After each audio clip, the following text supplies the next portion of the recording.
Good morning from just outside Austin, Nevada, at an adorable little campsite. I'm going to show you, guess who's sleeping in. Oops, sorry, hair's in the way. Where is she? There she is. There's my girl. She got up to go pee, but then she decided to crawl back into bed. I love seeing that because usually in the past I'm used to her getting up and pestering me for WALKs and things.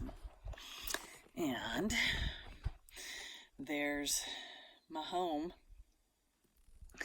my Subaru, my 2015 Subaru Forester. I definitely love the Forester. My God, I'm getting amazing gas mileage on that thing. Like crazy. I mean, I just shot across Nevada yesterday, probably 75 miles an hour the whole way, out in the middle of nowhere, because Nevada is just straight roads. They just, for as far as you can see, just go. And I love that when you stop, your Subaru tells you your mileage, your average mileage. And it was saying I was getting about 31 miles to the gallon the whole way. I love that. I was like, whoa, I'm doing good. Yeah, it's a great little car, man. It just goes. So grateful for my car. So yeah, here we are just outside of Austin. It's nice and cool. I woke up this morning, it's about 46 degrees. It was like, thank you. I get to put on some warm clothes instead of sweating my ass off. Really enjoying this life, enjoying understanding how, I get so many people, they're like, oh, I want to do what you're doing, da, da, da, da, da. So did I, my whole life. There's a big difference between sticking your toe in the water and going, ooh, I don't know, it might be too cold. Ooh, I don't know, maybe it's too deep. Ooh, doing that and then doing a cannonball. And I really thought I had been doing cannonballs my whole life. Now I know, no. And I'm sure there's a bigger cannonball than what I'm doing. But getting rid of everything you own. In yesterday's video, I was talking about, or maybe it was the day before's video, I was talking about how, your life. I couldn't have done this before now. 2 weeks ago, it was not the person I was. And I always thought like, oh, am I vibrating wrong? I've always wanted to be able to do this. What can I do to be able to do this? I got to earn more money. I got to do this. I got to do that. And no, that's not it. You just got to live your life. You got to, if you follow Abraham Hicks, you hear them say, you got to follow your joy and then let the universe take care of the rest. And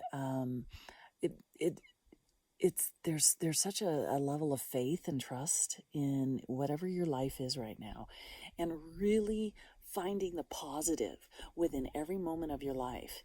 Really looking around. God, I've got a fantastic car. I've got my jet boil. I love my jet boil. Woo, this is my baby. This is my life right now. For my coffee, I got coffee. I may have instant coffee, but I got coffee. I got a great tent. I've got a air mattress. There she is. She's alive. Did you get out of bed? Good morning. Is it time to go out for a walk? Okay, we'll wrap this up quickly. You really have to, if your morning routine is to get up and work out, I highly, highly recommend get up, sit and meditate, 15 minutes, whatever. Just all you have to do is just sit and be quiet and just focus on something, whether maybe it's just a feeling. Focus on, if your eyes are closed, what are you seeing? Choose one of your senses. Like, what do you hear? What do you hear? What do you smell? And just focus on that and just sit for 15 minutes and let the universe do the rest. And then I also segment intend. I write out what my segment intention is for the day. And then I also write out my positive aspects. I look around, all the positive things I have. Am I going to run into somebody today? Like maybe it's your boss or somebody at work. And then writing out all the positive things about them that I can think of. And, you're just starting out your day on a very positive note. And then you live the rest of your day that way. And yesterday I was driving across Nevada, and I saw you know, the little road signs that say like, you know, crossing, or it shows a person or whatever. Shows the deer, you know, so you know to be careful that there might be deer. They had wild horses. So I was like, oh, I want to see wild horses today. I've never seen wild horses before. And then I also wanted to have a fighter jet, you know, the Air Force fighter jet. I wanted one to come low, because I know they'll do that out in the desert sometimes. Both things happened within an hour. And this is, you know, when you're just following, and joy doesn't have to be, oh, it doesn't have to be huge. Joy can just be you in a peaceful mode, a quiet mode. And nothing does that to me more than driving my car. Driving my car is such a meditative space, and it really gets me into connecting into a part of me that is not being distracted by 100 other things.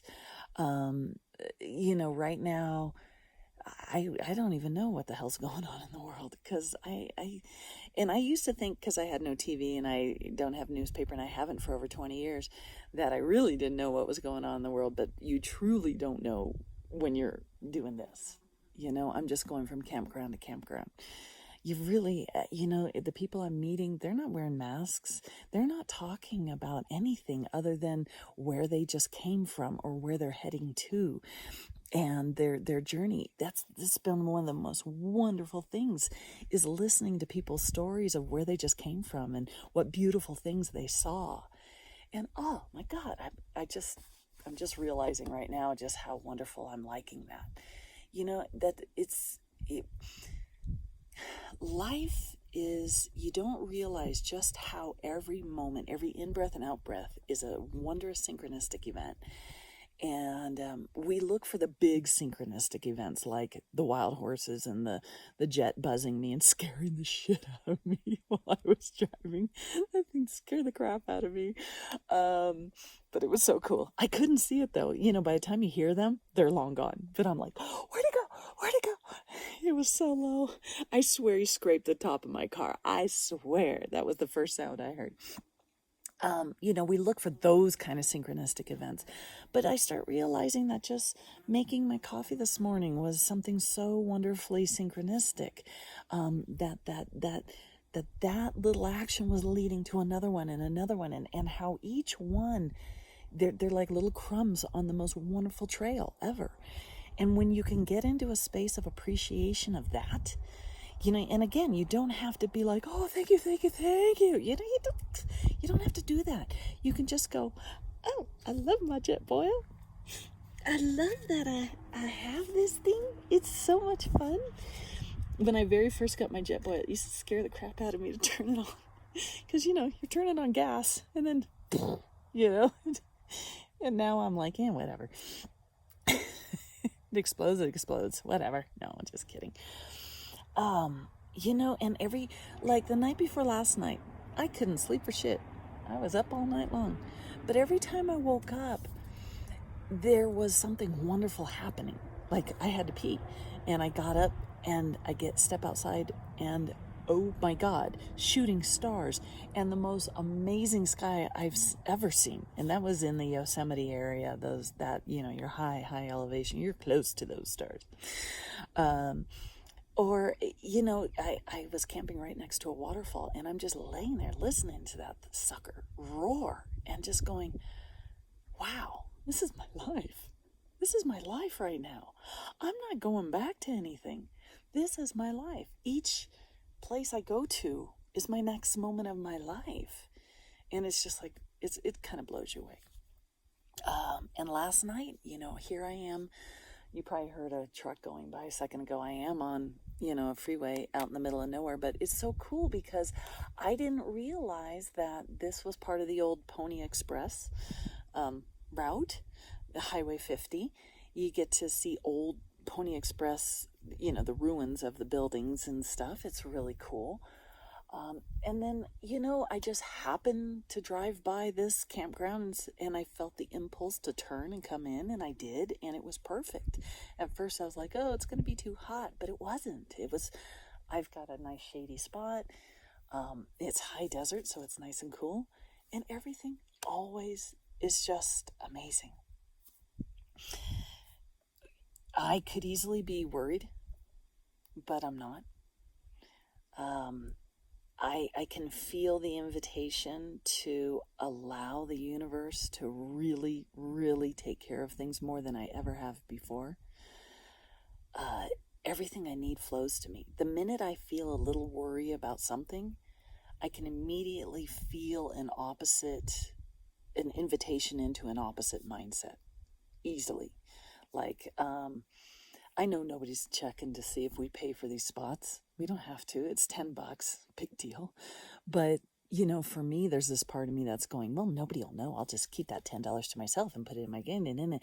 And the minute I start rationalizing, I know I'm playing with a limited version of me. And so, and then the minute I thought, you know what? The more I give money, the more money flows to me. Put that $10 in the envelope, stuck it in the little thing that nobody's probably going to check, who knows for how long. And I was walking back to my campsite, and all of a sudden I found all this change on the ground out in the middle of nowhere. And it's not the fact that I found all this change. It was, see, it's just a thing from the universe saying, see, you're cool. We got you. Money flows. Money is just energy.